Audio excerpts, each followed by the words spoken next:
and doing it for all the women is a really weird approach, because it stops people from feeling like you genuinely care about them, as it feels like you're just doing the same thing for everyone. So how can you actually care about them? We saw this in the episodes when he was leaving messages for Courtney and talking about how she was his number one, and other women were saying that was very strange because that's what he was doing for them.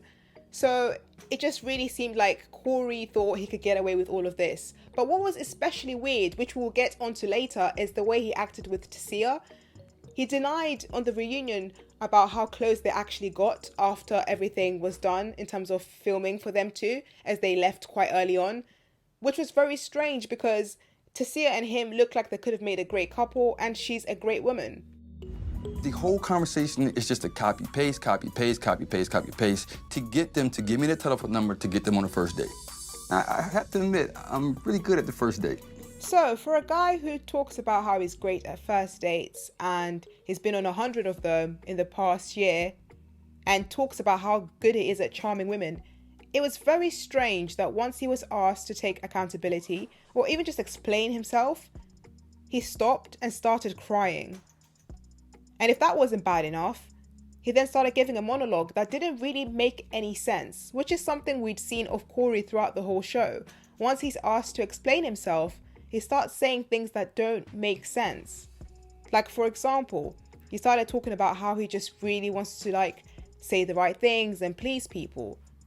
This makes loads of sense. Every single person can see why someone would say the right things if they want people to like them, especially in a dating game where everyone wants to stand out. It could make a lot of sense to why you'd go around trying to charm all the women. But this is a very weird approach. Let me know what you thought about the reunion part 2 and how Corey was represented. That's a whole nother conversation.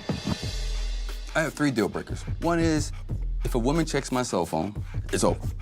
Another deal breaker is if a woman verbally disrespects me. Then my final deal breaker is, if a woman lets herself go, it's time for me to go. Everyone can forgive him for wanting to make a good impression. On a dating show, everyone wants to make a good impression. But surely he must have realized, especially after he was called out once, that that's not the best way to go about it. Especially when all the women already speak to each other and all the men speak to each other. If someone had the same approach, they would be easily found out. They were all under the same